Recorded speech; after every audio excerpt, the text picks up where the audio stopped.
Hey y'all, welcome to Full Circle Music Academy. Today we're on our third and final video in our mini-series going over the basics of music production. So we went over EQ in our first video. That can also be called spectral analysis. So it deals with the spectrum of frequencies. Next we went over compression and limiting, which can be known as dynamic analysis, as it deals with the dynamic range of a song or a sound. And thirdly and lastly here we're going to be talking about temporal analysis or time effects. So these mainly are dominated by the domain of reverb and delays, but there's also other things like echoes and things like that. But we're mainly going to be talking about reverb and delay today.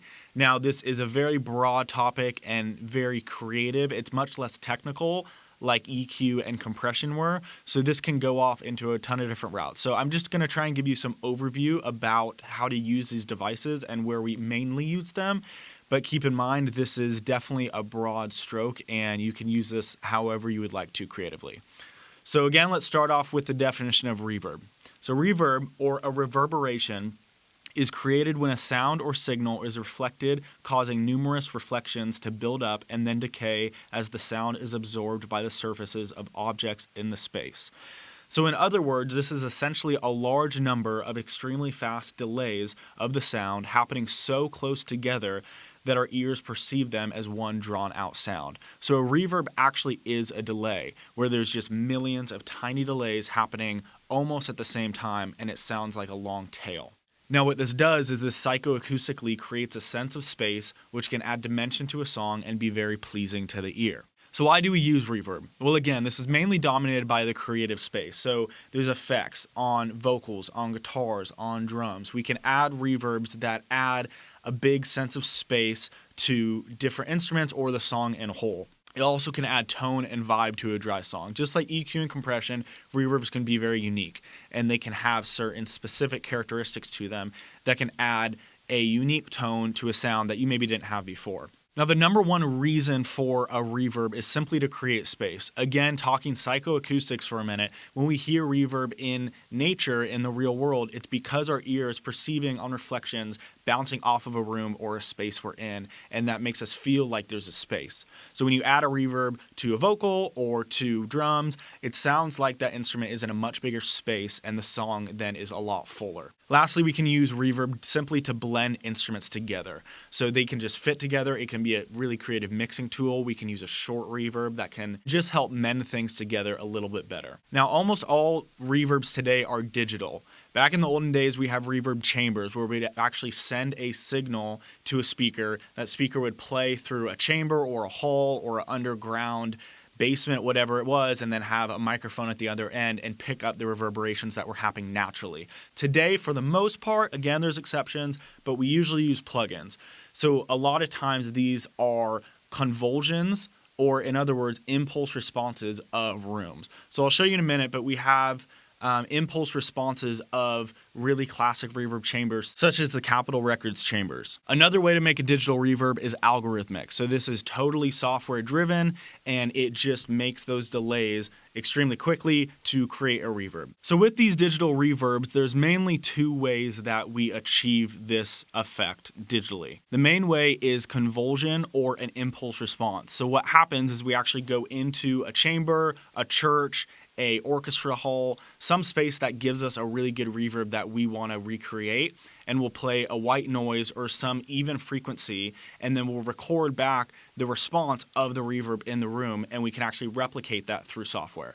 So that's an impulse response. So we can actually get impulse responses of really famous rooms, such as the Capitol Records chambers underground, that are amazing and highly sought after.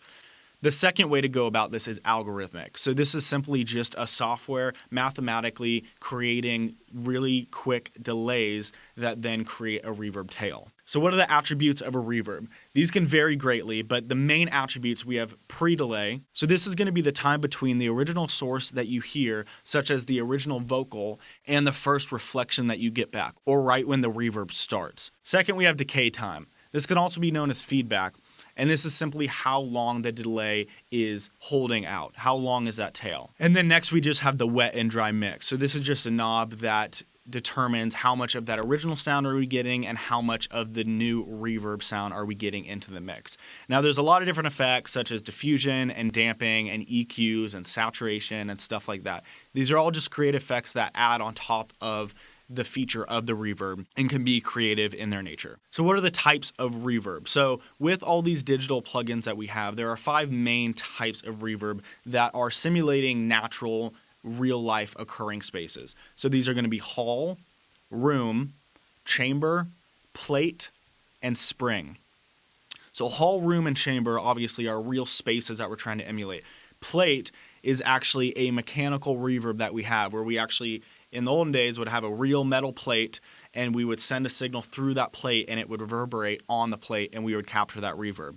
A spring is the same thing but with an actual spring. So we would send an impulse down the spring, let the spring reverberate, and we would record that sound of the reverb. So these, we're just trying to simulate those tones as they are very unique in the way that they reverberate. So secondly, in this video, we want to cover delay a little bit. So again, reverb is essentially a more complicated version of a delay. A delay, however, is just a signal that is repeated after the original signal comes in. That's it. Now we can do this at different speeds, at different feedback rates, and that's what we'll talk about now. So delay is mainly used, just like reverb, for creative effects. It can thicken a signal and it can make it much more interesting to listen to. Now the attributes of delay are going to be delay time. So this is going to be how frequently is delay happening. Is it going to be in milliseconds? Is it going to be a quarter note, a 16th note? All depends on what you want for your specific sound. Second, we're going to have feedback or decay time. So this is the same as reverb. How long are we hearing that delay after the original signal hits? And then third is the wet and dry mix, just like we had with reverb. Now again, we have a lot of creative effects that we can add on to delays as well. We can add a drive, saturation, different EQ, really giving a lot of vibe and character to that delay. But in essence, the actual mechanics is still working the same. So types of delay. Again, this is really just differentiated on the tone that you're getting from the delay, how it's actually operating, and then how quickly you're doing it. So a lot of times we do a really quick delay, which can also be known as slapback. This can sound great on guitars, on vocals, and it simulates a natural effect when you're in a relatively small room where you actually hear a delay slap back on you from the back wall. And it can actually thicken up a vocal or guitar and be very pleasing. On top of this, you can adjust how long you want your delay to be. You can be very long if you want to be creative. You can add a whole bar before you hear the next delay. You can do a quarter, an 8th note, a 16th note, dotted. You can do milliseconds. So you can get really creative with the time here of when you want to hear your delay. So like always, I wanted to run you guys through a quick example of reverb and delay in action. Hopefully it makes a little more sense when you see it on the screen. So here I have pulled up Pro Tools and a few different reverbs and one delay that I wanted to show you guys. Again, this is the same acoustic guitar sample I've been using in my compression and EQ videos, so hopefully it sounds familiar to you guys. So first I have Deverb. Now this is a native Pro Tools plugin made by Avid. Sounds great. So hopefully it's familiar to you guys, and you all should have it if you are working on Pro Tools. Now this is simulating different rooms. So we have hall, church, plate, room 1, room 2, ambient, and nonlinear, along with some great controls down here. So I'll show you that in a minute, but wanted to show you another example of a reverb. So here we have Abbey Road Chambers. As you can see, this one is a little more sophisticated. Now this is going to be an actual impulse response of the Abbey Road Studio Chamber reverbs. And here we have some different types that are just simulating these rooms. Now here we're trying to get a really natural and real tone from these reverbs that we would hear in real life. And then we have some great creative feedback such as drive, feedback, EQs, different things like that. So this is a great one. Next we have Pure Plate, and this is just a simple plate reverb. It has some cool controls though, like a pre-delay, reverb time, wet solo switch, and sounds killer. And then last for reverb, we have Valhalla Vintage Verb. Now, especially out here in Nashville, I know this guy's real popular. Has some cool colorations as we have 70s, 80s, and a present tone. We have some damping features, shapes. Again, it just sounds great on just about everything. And then for delays, just wanted to throw one in to show you guys. This is a Sound Toys Echo Boy. This guy has some echo time here, feedback controls, dry wet mix. We can sync this to our tempo and do different notes, 16th, 8th, quarter notes, dotted notes, or we can just go by time in milliseconds. And then saturation. and some high cut and low cut. So wanted to play this acoustic guitar for you just so you can hear it real quick with no reverb, and then we're going to throw something on it and play around a little bit just so we can see what it sounds like.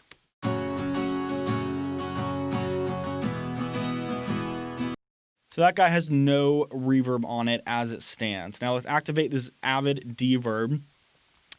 Right now we have, let's take it down to 2.5 seconds of decay. A hall is great. So we have a large hall here. We can do different things. So we can do a large room, small plate, whatever. So let's stick it on that large hall, see how it sounds. High filter cut here. So let's bring it down a little bit so our reverb is a little bit darker. So right around 8K. Let's see how that works. Add a little bit of pre-delay. See if it helps us out. And then this is totally wet. So we're only going to hear the reverberated tone right now, and then we'll mix it into the dry signal.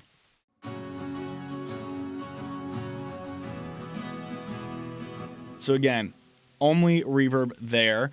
I'm going to bring it into the dry, and you guys can, or actually I'm going to start dry and bring in some wet signal, and we can hear how that sounds.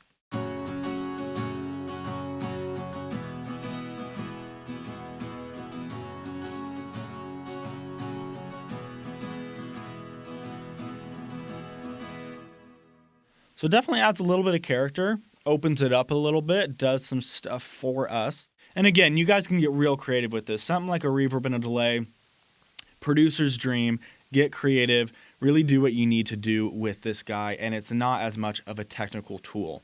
So I hope this helped you a little bit make sense of reverb. We're definitely going to be diving in more and more as we continue on with this channel, showing you some creative effects, some tips and tricks of how to use it the best way you can. So thank you guys so much for being here. We love that you're watching this content and finishing this mini-series. If you haven't watched EQ and compression basics yet, please do that. I'll add some links either in the video or in the description. Great content. And we have some really great stuff coming to you soon from myself and CJ. So make sure you subscribe and you like this video to see more content, and leave a comment. We'll see you guys soon. Have a great one.